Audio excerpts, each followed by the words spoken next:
Olen praegu juba 3/4 sajandit vana ja kui mu isa ära viidi sellel päeval, olin ma 3,5-aastane.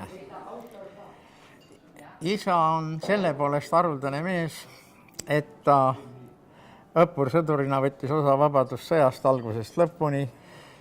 Ta jõudis õppursõdurist staabi veldfeebliks. Sellest oli tal omajagu kasu, et ta peale vabadussõda töötas mõni aasta veel masinakirjutajana Eesti sõjaministeeriumis.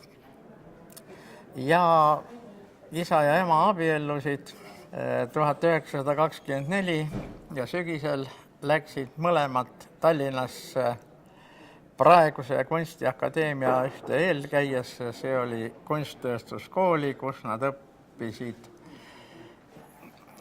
tööõpetuse õpetajaks ja peale lõpetamist töötasid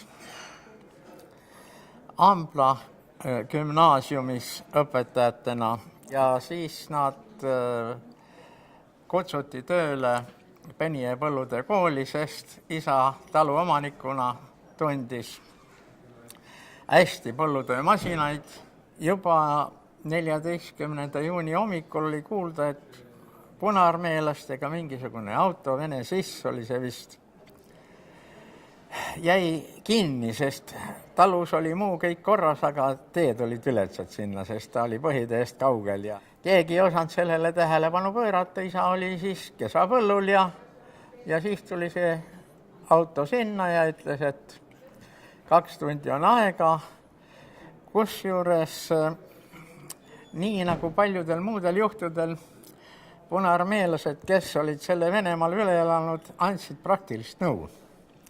Nii et kaasa võtta talveriided, siis kergemad töömasinad, ütleme, puurid, peitlid ja haamrid ja siis ka need toiduained, mis kuuma käes ei rikne. Nii nad siis ära viidigi.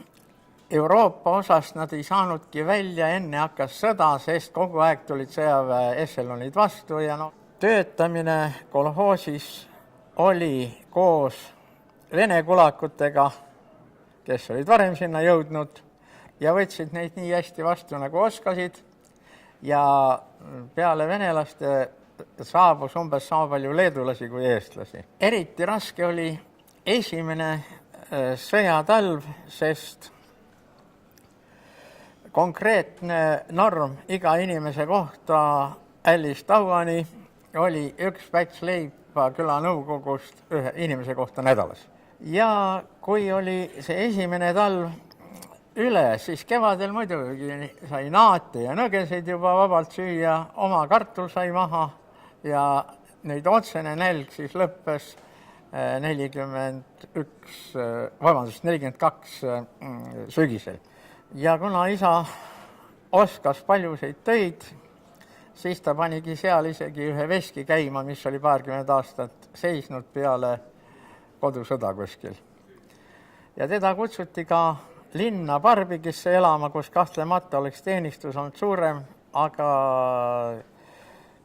kuna temale maaelu meeldis ja isa oli ka põdur juba ja suri 49. aastal, siis ta jäi sinna kolhoosi kuni lõpuni.